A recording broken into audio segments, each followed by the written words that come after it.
கவலைப்படாதே ருக்மணி. உன் கணவர் கிருஷ்ணர் சமயந்த கமணி வடிவத்தில் தன்மேல் விழுந்த அபாண்டமான பழியை விஷ்ணுவின் கிருபையால் துடைத்து மீண்டு வருவார்.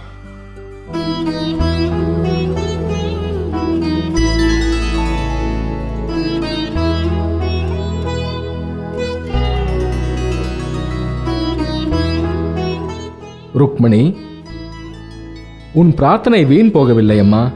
கிருஷ்ணன் மேல் சத்ராஜித் கூறிய குற்றச்சாட்டை கிருஷ்ணனே பொய் என்று நிரூபித்து விட்டான். அவர் எங்கே? சத்ராஜித் அளித்த பரிசுடன் வெற்றி வீரனாக வந்து கொண்டே இருக்கிறான். அக்கா, தங்கள் வாக்கு பலித்து விட்டது. மிக்க நன்றி அக்கா. அவர் வரும் வரை என்னால் காத்திருக்க இயலாது. நானே அவரை காணச் செல்கிறேன். நானும் வருகிறேன் ருக்மணி.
ஆர்வமுடன் வந்த நீ அங்கேயே நின்று விட்டாயே, ஏன் ருக்மணி?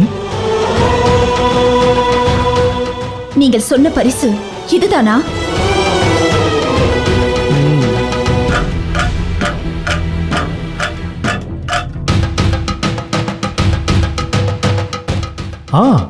மறந்துவிட்டேன் ருக்மணி. இவள் பாமா, சத்ராஜித்தின் மகள். என் பாத கமலமே சரணம் என்று அனுதினமும் என்னை பூஜை செய்து சரணடைந்தவள்.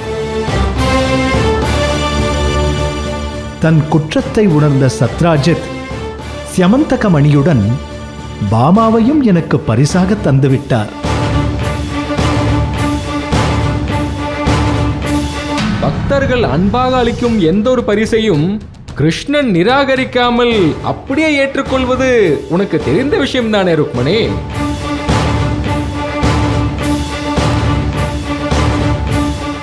ஆம் பாமா, என் அண்ணன் அண்ணியிடம் ஆசை பெற்றுக்கொள்.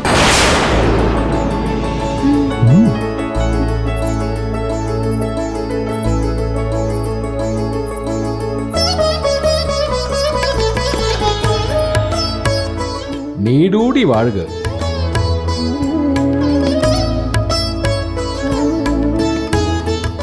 உன் அக்கா ருக்மணியிடமும் ஆசி பெற்றுக் கொள்வாமா? நில்.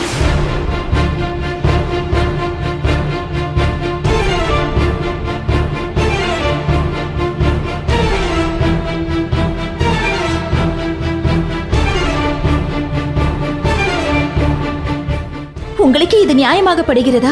இளையோர் மூத்தோரிடம் ஆசி பெறுவது நியாயம்தானே அண்ணா? ஆமாம் ஆமாம். நான் அதை சொல்லவில்லை. ஏற்கனவே ஜாம்பவதியை மணந்து வந்தீர்கள். கேட்டதற்கு பக்தி என்றீர்கள். நானும் பொறுத்து கொண்டேன். இப்போது இவளை மணந்து வந்து நிற்கிறீர்கள்.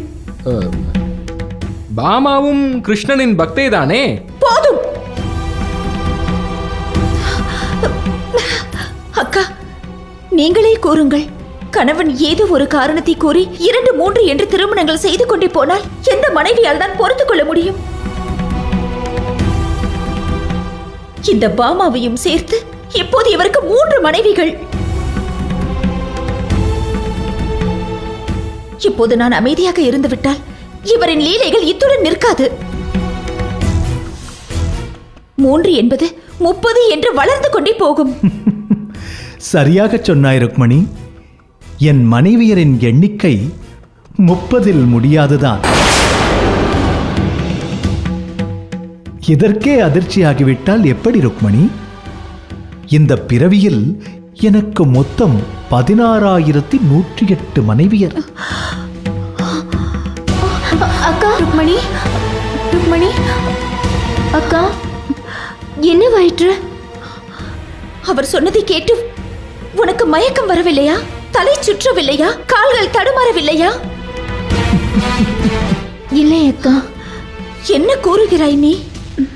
ஆம் அக்கா, அவர் சாதாரண மானுட பிறவி அல்ல, தெய்வ திருமகன். அவர் செய்யும் திருமணங்கள் மானுட திருமணத்தை போன்று உடல், காமம், சிற்றின்பம் போன்ற அற்ப விஷயங்களுக்கு அப்பாற்பட்டது.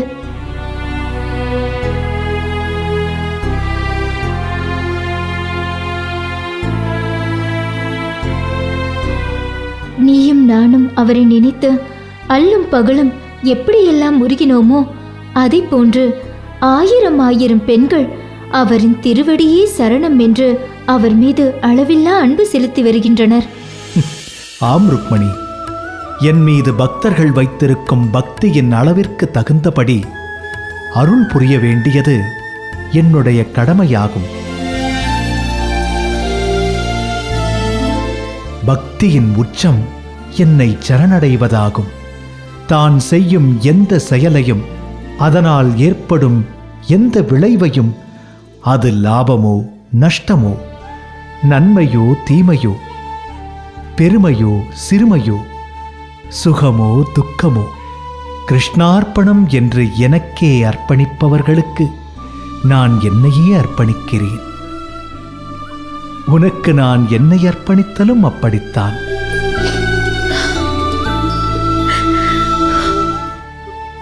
என்னை மன்னித்து விடுங்கள் சுவாமி. சந்தேகம் பிறந்தால்தான் தெளிவு கிடைக்கும்.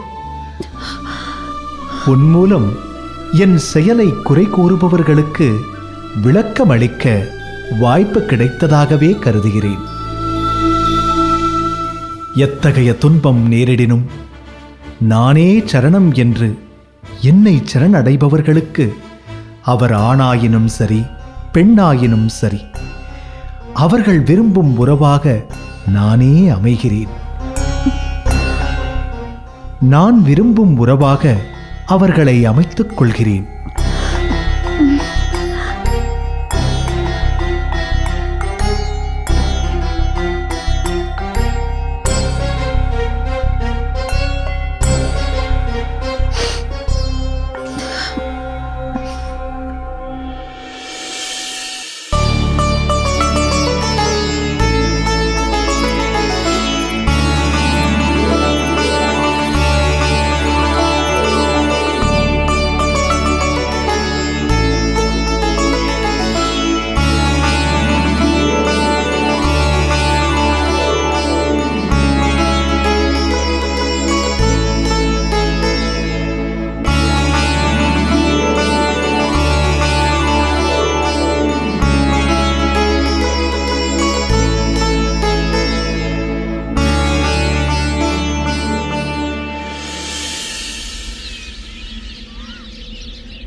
எங்கே எனக்கு ஒரு 6 விழு. 6. பலே பீமா, உன் காய் வெட்டுப்பட்டது.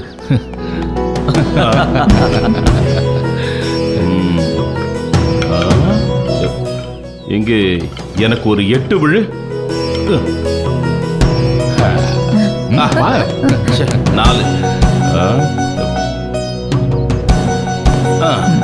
கொடு. இப்பொழுது எனக்கு மீண்டும் ஒரு 6. ஆ. பீமா பார்த்தாயா? அண்ணா, நீங்கள் சொன்ன சொல்லிற்கு கட்டுப்பட்டு கேட்டதை கொடுக்கின்றதே இந்த பகடை. பகடையாடுவதில் அண்ணன் திறமைசாலி.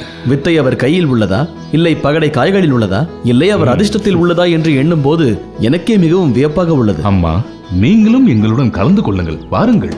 தர்மா, என் பொருட்டு நீயே ஆடு. எங்கே எனக்கு ஒரு 12 பெற்றுத்தா. அம்மாவிற்காக 12. 12. 12. அம்மா, உண்மையில் நீங்கள் அதிர்ஷ்டசாலிதான். இப்படி சிரித்து மகிழ்ந்து பகடையாடி எத்தனை காலமாகிறது? ஆ. இப்போது எனக்கு ஒரு அரசருக்கு வெற்றி உண்டாகட்டும். அத்தினாபுரத்திலிருந்து மகாமந்திரி விதுரர் வந்து கொண்டிருக்கிறார். வரட்டும்.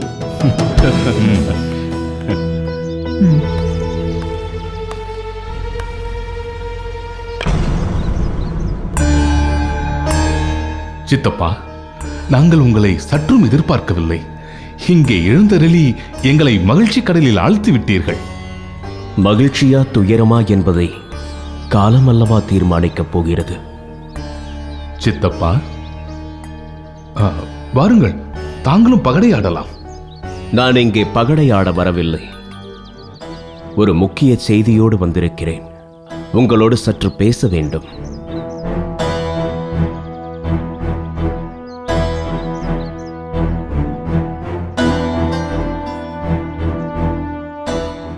அனைவரும் நலமா? அன்னை, தாங்களும் நலம்தானே? மிகுந்த நலமோடு இருக்கிறேன் விதுரா. அத்தினாபுரத்தில் அரசர் நலமா? என் புத்திரன் துரியோதன நலமா? சுலபா நலமா? அனைவரும் நலமே அண்ணி. சித்தப்பா, சற்று ஆசனத்தில் அமருங்கள். தாக சாந்திக்கு ஏதாவது? வேண்டாம். சித்தப்பா, தங்களின் திடீர் வருகைக்கு காரணம் ஏதேனும் உண்டா?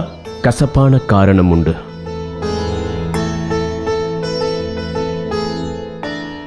அரசரின் உடல்நிலைக்கு யாதொரு குறையும் இல்லையே.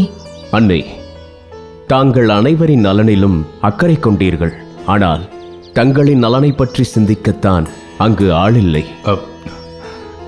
சித்தப்பா, நான் உங்கள் சித்தப்பாவாக வரவில்லை. அத்தினாபுரத்தின் தூதுவனாக வந்திருக்கிறேன். பாண்டவர்கள் மிகவும் நல்லவர்களாயிற்றே. நம்மோடு சூதாட வருவார்களா?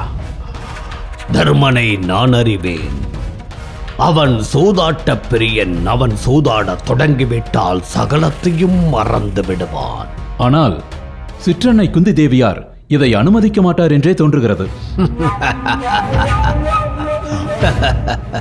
மாமா, எதற்காக சிரிக்கிறீர்கள்? துச்சாதனா, பாண்டவர்களுக்கு அழைப்பு விடுத்திருப்பது நீயோ நானோ அல்ல. அத்தினாபுர சாம்ராஜ்யத்தின் பேரரசர் திருதராஷ்டிரர், அதாவது பாண்டவர்களின் பாசத்திற்குரிய பெரியப்பா.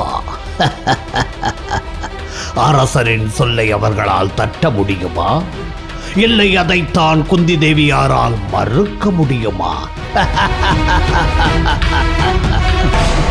அரசர் திருதராஷ்டிரர் மயன் சபைக்கு நிகராக அத்தினாபுரத்தில் மணிமண்டபம் ஒன்றை கட்டியிருக்கிறார். அப்படியா? இந்திரலோகத்திற்கு இணையான அந்த மணிமண்டபத்தின் அழகை காண பாண்டவர்களுக்கு அழைப்பு விடுத்திருக்கிறார் அத்தினாபுர அரசர். அங்கே பாண்டவர்களுக்கு பொன்னையும் பொருளையும் ரத்தினங்களையும் பரிசாக கொடுத்து மகிழ்விக்க விரும்புகிறார் அரசர். அத்தோடு இளவரசர் துரியோதனன் அறுசுவை அமுது படைத்து தங்களை விருந்தோம்ப எண்ணம் கொண்டுள்ளார். பெரியப்பா திருதராஷ்டிரருக்குத்தான் எங்கள் மீது எத்தனை பேரன்பு. அண்ணன் துரியோதனன் பகையை மறந்து விட்டாரா? அப்பா, இப்போதுதான் எங்களுக்கு நிம்மதியாக உள்ளது சித்தப்பா. அர்ஜுனா, நான் இன்னும் பேசி முடிக்கவில்லை. சித்தப்பா, விருந்தோடு பாண்டவர்கள் கௌரவர்களோடு சூதாட வேண்டும் என்பதும் அரசரின் விருப்பம். அருமையாக ஆடலாமே. என் சகோதரன் துரியோதனனோடு பகடையாடுவதில் எனக்கு தனி மகிழ்ச்சி.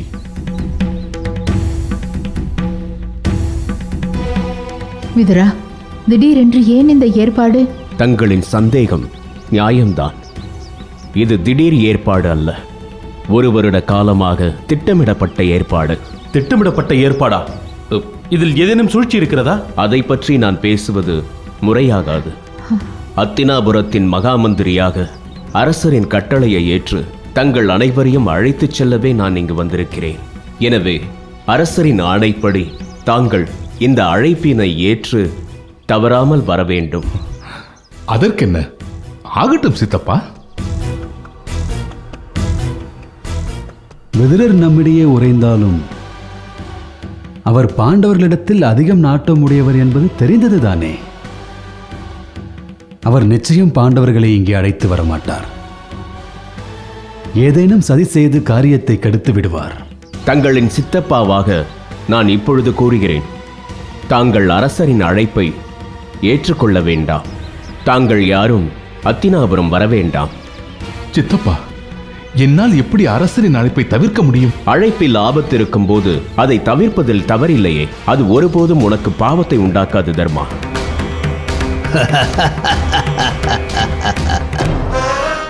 மருமகனே, உன் கூற்றில் உண்மை உள்ளது. விதுரனே தடுத்தாலும் நிச்சயம் தருமன் நம்மோடு சூதாட வருவான். ஆனால் சமமான தகுதியுடைய சத்திரியன் ஒருவன் சூதாட அழைக்கும் பொழுது அதை மறுப்பது ஒரு சத்திரியனுக்கு அழகில்லை. இது சத்திரிய தர்மத்திற்கு எதிரானதாகும். தர்மா, தர்மத்தின் தலைவன் நீ. சத்திரிய தர்மத்தை ஒருபோதும் நீ மீற மாட்டாய் என்பதை நான் அறிவேன். தர்மா, இதை தவிர்க்க மார்க்கமே இல்லையா? அம்மா, விதி இருக்கரம் நீட்டி நம்மை அழைக்கும் பொழுது நாம் செல்லத்தான் வேண்டும். விதியை மீறும் விதி இருந்தால் நமக்கு நன்மை உண்டாகும். தர்மா, இறுதியாக எச்சரிக்கிறேன், நீ அரசரின் அழைப்பை மறுத்தால் நல்லது. அப்படியே ஏற்றாலும் அத்தினாபுரத்தில் சூதாடக்கூடாது. சித்தப்பா, 2 பகடை காய்களால் அப்படி என்ன விபரீதம் நிகழ்ந்துவிடப் போகிறது? 2 பகடைக்காய்களைக் கண்டு ஏன் இப்படி அஞ்சுகிறாய் விதுரா? அரசரின் சொற்களை தர்மன் உச்சரிக்கிறானே, விதி தன் விளையாட்டை தொடங்கிவிட்டது போலும். வேண்டாம் தர்மா. பிரம்மதேவரின் இச்சையை எவரால் வெல்ல இயலும்? ஆனாலும் உங்கள் உபதேசத்தை ஏற்றுக்கொள்கிறேன். நானாக யாருடனும் சூதாட செல்ல மாட்டேன். யாரையும் சூதாட அழைக்கவும் மாட்டேன். ஆனால் சத்திரியர்கள் யாரேனும் என்னை சூதாட அழைத்தால் என்னால் மறுக்க இயலாது. விதி வலியது தர்மா.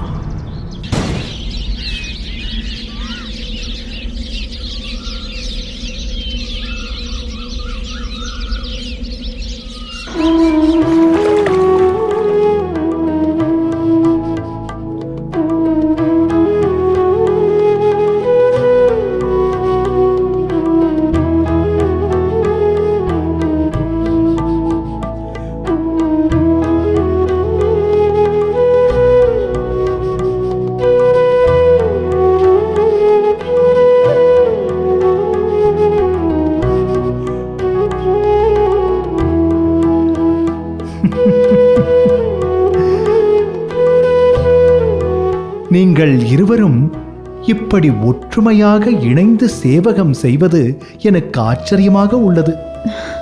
ஏன் சுவாமி? 2 பெண்கள், அதுவும் 2 மனைவிகள் இப்படி ஒற்றுமையாக இருப்பது என்பது உலக வழக்கப்படி இயலாத விஷயமாயிற்றே. அதனால் தான் கேட்டேன். நாங்கள் இருவர் மட்டுமே உங்களுக்கு மனைவியாக இருந்தால் நீங்கள் கூறியபடி எங்களுக்குள் சண்டை ஏற்பட்டிருக்க வாய்ப்புண்டு. ஆனால் நீங்கள் தான் ஏதோ கணக்கை எல்லாம் கூறி எங்கள் வாயை அடைத்து விட்டீர்களே.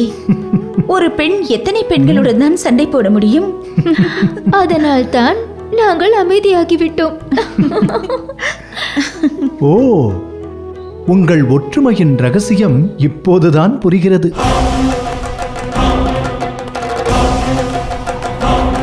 கிருஷ்ணா, கிருஷ்ணா. அண்ணா, வாருங்கள் அண்ணா. ஏன் இத்தனை வேகம்? ஏதேனும் அவசர செய்தியா? அவசரத்திலும் அவசரம், மிக அவசரம். நம் துவாரகாபுரியை ஆபத்து சூழ்ந்து விட்டது. ஜராசந்தன் இறந்த பிறகுமா? எதிரிகளை பெருக்கிக் கொள்வதில் நீதான் வல்லவனாயிற்றே. பாண்டவர்கள் நடத்திய ராஜசூய யாகத்தில் சிசுபாலன் சிரசை நீ அறுத்து தள்ளிய கோபத்தில் அவனது உயிர் நண்பன் சால்வன் நம் மீது படையெடுத்து வந்துள்ளான். ஓ, அப்படியா? உடனே நம் படைகளுக்கு உத்தரவிடுங்கள் அண்ணா. அதனால் எந்த பலனும் இல்லை கிருஷ்ணா. ஏனெனில் அவன் தாக்குதலை வான்வழியே துவங்கியுள்ளான். உன்னால் தான் அதை முறியடிக்க முடியும். அவனுடைய நண்பன் சென்ற இடத்திற்கே சால்வனையும் அனுப்பி வைக்கிறேன்.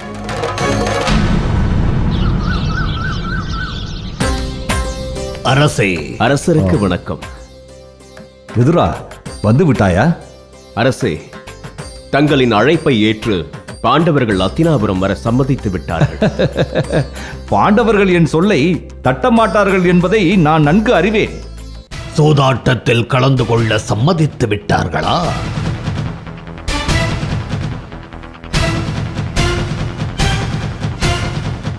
இளவரசரின் நோக்கம் சூதாடுவதல்லவா? ஆகவே அதையும் நான் பாண்டவர்களிடம் தெரிவித்து விட்டேன். அவர்கள் மாவீரர்கள் அல்லவா? எனவே சம்மதித்து விட்டார்கள்.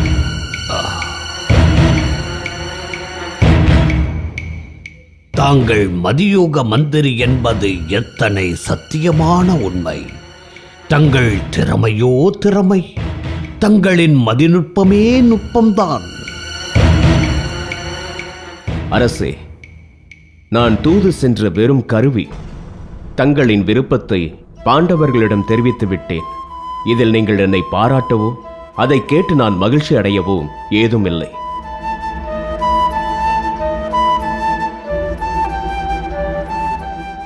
பாண்டவர்கள் எப்பொழுது அத்தினாபுரம் வருகிறார்கள்? துரியோதனா, பாண்டவர்கள் மேல் உனக்குத்தான் எத்தனை பேரன்பு! அவர்கள் சில நாட்களில் அத்தினாபுரம் வந்தடைவார்கள். அரசே, பாண்டவர்களின் வரவேற்பில் அத்தினாபுரமே அமர்க்களப்பட வேண்டும்.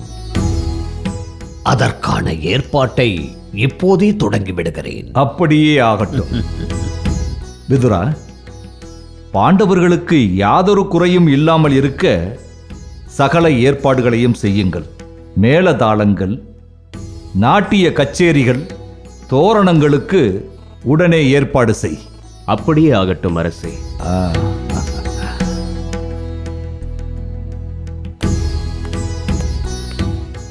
நான் வருகிறேன் அரசே.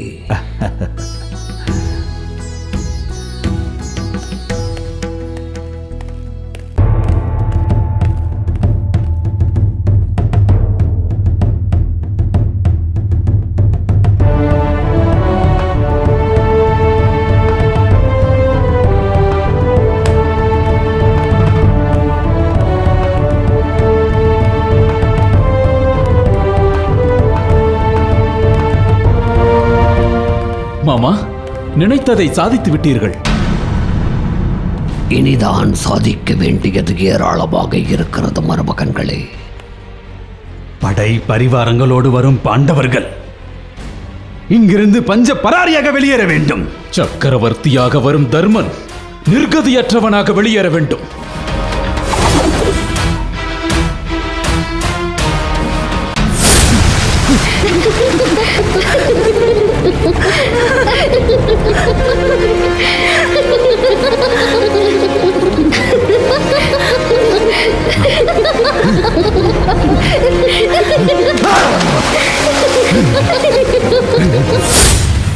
மகாராணியாக வரும் திரௌபதி தரித்திர ராணியாக வெளியேற வேண்டும். என்று குறித்துக் கொள்ளுங்கள் மருமகன்களே. பாண்டவர்கள் வசம் இருக்கும் இந்திரபிரஸ்த அரசு, ஆஸ்தி, நிலம், நீச்சு, படை, பரிவாரம், அஸ்திரங்கள் யாவும் இனி உன்னுடையது துரியோதனா.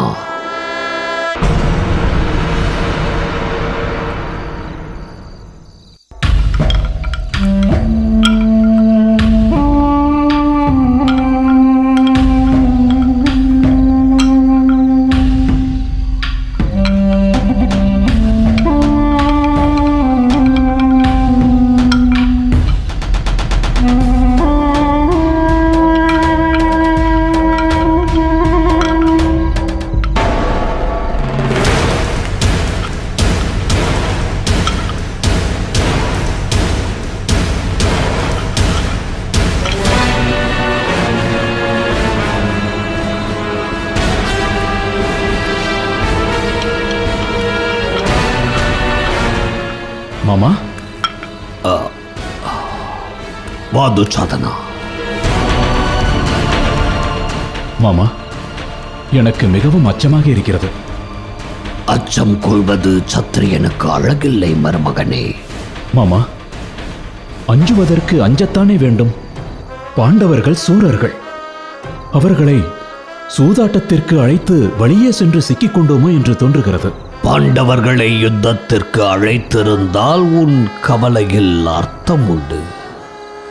ஆனால் அவர்களோடு சூதாடப் போகிறோம். சூதாட்டத்தில் நிச்சயம் நாமே வெற்றி பெறுவோம்.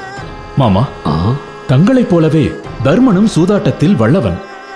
அவனை எந்த நம்பிக்கையில் வென்றுவிடலாம் என்று துணிந்தீர்கள்? என் பகடைகள் நான் நினைத்ததை பேசும் அற்புதம் பெற்றவை. உன் சந்தேகத்தை இப்போதே நிவர்த்திக்கிறேன். உனக்கு என்ன வேண்டுமோ கேள். அப்படியா? எங்கே? ஒரு 7? 7. ஒரு 7.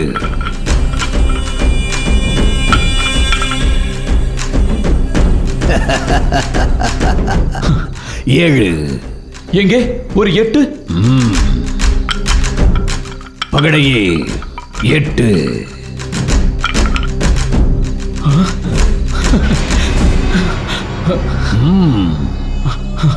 மாமா, அற்புதம் மாமா, அற்புதம். எப்படி மாமா இது சாத்தியம்? மருமகனே, ஒவ்வொரு தொழிலுக்கும் ஓர் இஷ்ட தேவதை இருக்கிறது. துர்தொழிலுக்கும் அப்படியே. களவிற்கு, மோசடிக்கு, வேட்டைக்கு, சூதாட்டத்திற்கு, இப்படி பல. நான் சூதாட்டத்தின் இஷ்ட தேவதையான சூதுலட்சுமியை பூஜித்து வருகிறேன். சூதுலட்சுமியை பூஜிக்க அஷ்டஹிருதி என்ற மந்திரம் உள்ளது. அந்த மந்திரத்தை அனுதினமும் உச்சாடனம் செய்து சூதுலட்சுமியை நான் பூஜிப்பதால் என் பகடைகள் என் சொற்படி கேட்கின்றன. சூதாட்டத்தில் இத்தனை சூட்சுமங்களா? கேட்கவே வியப்பாக இருக்கிறது மாமா. இப்போது நமக்கே வெற்றி என்று உறுதியாக நம்புகிறேன். வெற்றி நிச்சயம்.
என் அருமை புத்திரனே சகுனி, நம் குலத்தை அழித்தவன் அந்த பீஷ்மன்.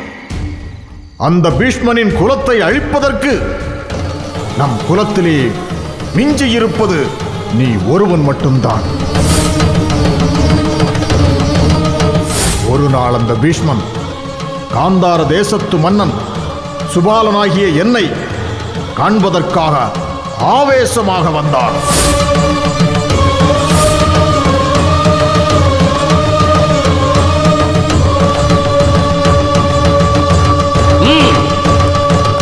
சுபாலரே,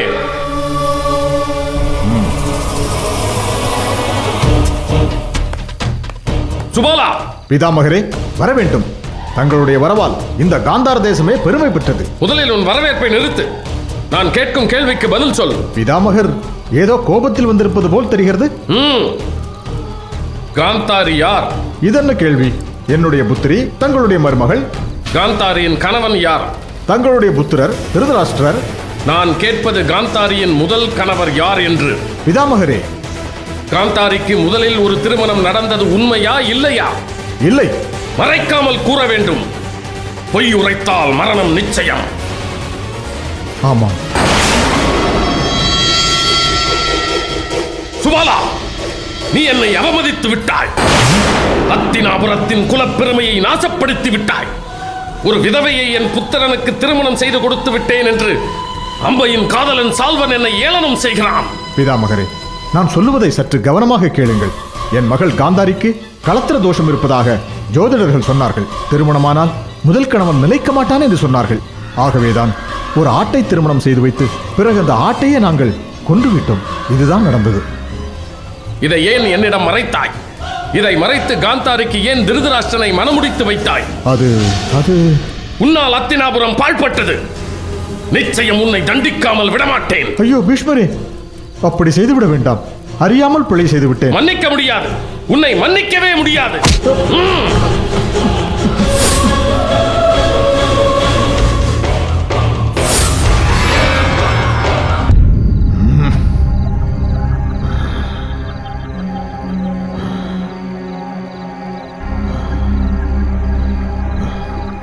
தந்தையே. மகனே சகுனி, பெரும் கோபம் கொண்ட பீஷ்மன் நம் குலத்தையே அழிக்க துணிந்து விட்டான். ஆனால் பெண் கொடுத்த சம்பந்தியின் குடும்பத்தை அழிப்பதை சத்திரிய தர்மம் அனுமதி அளிக்காது. நம் வம்சத்தார் அனைவரையும் அழித்துவிட வேண்டும் என்று நினைத்தான் அந்த பீஷ்மன். அதே நேரத்தில் அத்தினாபுரத்திற்கு அந்த பாவம் சேர்ந்துவிடக் கூடாது என்றும் நினைத்தான் பீஷ்மன். அதற்காக காந்தார தேசத்து வம்சத்தினர் அத்தனை பேரையும் சிறையில் அடைத்தான். சிறையிலே அடைக்கப்பட்ட 100 பேருக்கும் சாப்பிடுவதற்கு தினமும் 100 பருக்கைகளை கொடுத்தான். ஏன் இந்த ஏற்பாடு தந்தையே? ஒரு பருக்கையை உண்டு ஒருவராலும் உயிர் வாழ முடியாது என்று அந்த ஒவ்வொரு பருக்கையையும் ஒன்றாக சேர்த்து உருண்டையாக்கினோம்.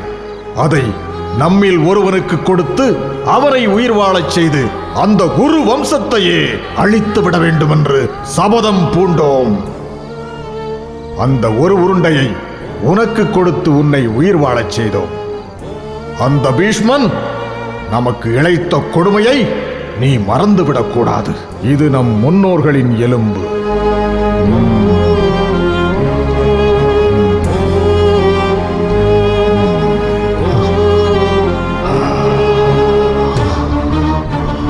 தந்தையே, தந்தையே, வேண்டாம், வேண்டாம், வலிக்கிறது தந்தையே, வலிக்கிறது தந்தையே. வலிக்கட்டும், வலிக்கட்டும். உன் ஊனமுற்ற கால்களோடு நீ எடுத்து வைக்கின்ற ஒவ்வொரு அடியும் அந்த குரு வம்சத்தை அழிக்க வேண்டும் என்ற எண்ணத்துடன் உன் மனம் வைராக்கியத்தில் நிலைத்திருக்கட்டும்.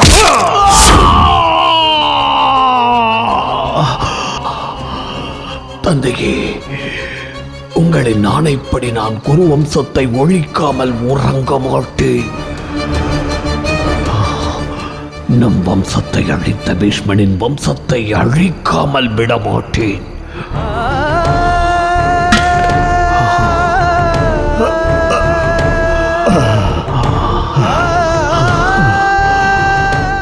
இப்போது நான் இறக்கப் போகிறேன். தந்தையே, என் சதைகள் வேண்டுமானால் அழிந்து போகலாம் தந்தையே, ஆனால் என் எலும்புகள் அழியாது. தந்தையே, என் எலும்பை கொண்டு நீ பகடைகள் செய்து கொள். அந்த பகடைகள் நீ சொல்வதை சொன்னபடி கேட்கும். என் எலும்பினால் பகடைகளை செய்து கொண்டு அந்த ஒரு வம்சத்தை நீ பூண்டோடு அழித்துவிடு, அழித்துவிடு, அழித்துவிடு. தந்தையே, தந்தையே, தந்தையே.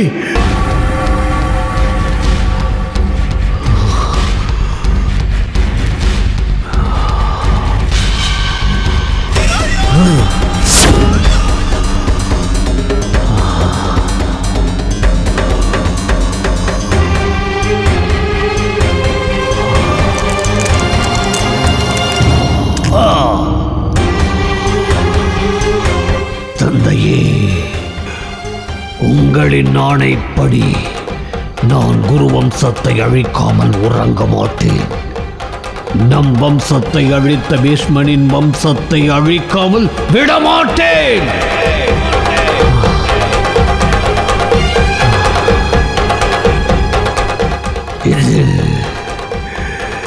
இது உங்கள் மீது ஆணை.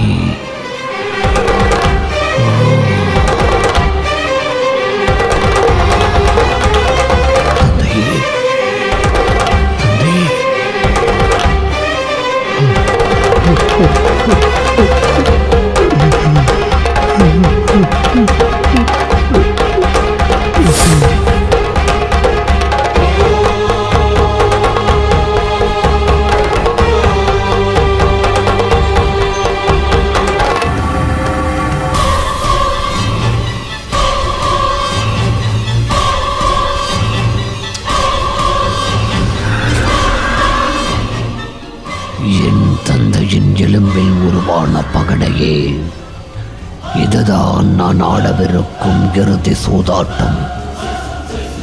இதில் எனக்கு வெற்றியை பெற்றுக்கொடு.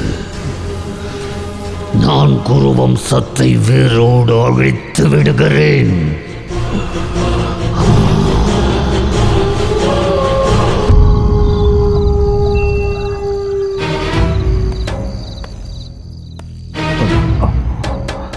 துரியோதனா, அபாரம் தந்தையே. பணிப்பெண்கள் இருக்கிறார்கள், உன் தாய் இருக்கிறாள், நீ எதற்காக? ஒரு தந்தைக்கு மகன் இதை கூட செய்யக்கூடாதா? என்ன விஷயமாக வந்திருக்கிறாய்? என் மானமும் மரியாதையும் சம்பந்தப்பட்ட விஷயமாக. எனக்கு ஏற்பட்ட அவமானத்தை துடைத்தெறிய, என் உயிர் காக்க உங்களால் மட்டுமே முடியும் தந்தையே. நான் என்ன செய்ய வேண்டும் என்று நீ எதிர்பார்க்கிறாய்? பாண்டவர்கள் அத்தினாபுரம் வந்துவிட்டார்கள். விருந்தும் கேளிக்கையும் தடபுடலாக நடந்து கொண்டிருக்கிறது. பொழுது புலர்ந்ததும் சூதாட்டம் தொடங்கிவிடும். பகடை மாமா கையில், வெற்றி என் கையில். ஆனால்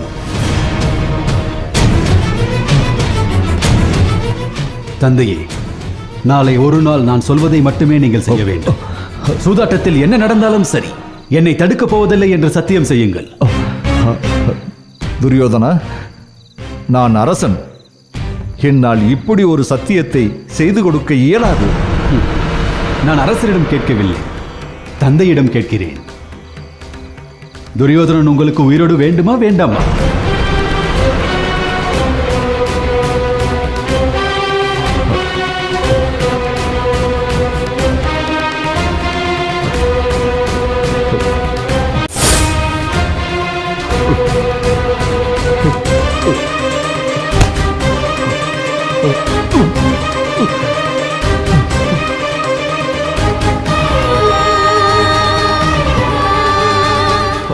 துரியோதனா, உனக்கு வாக்களிக்கிறேன். நாளை சூதாட்ட அரங்கில் என்ன நடந்தாலும் உயிரற்ற சடலமாக அமர்ந்திருப்பேன். போதுமா? போதுமா துரியோதனா? போதும் தந்தையே, பாலை அருந்துங்கள். நான் வருகிறேன்.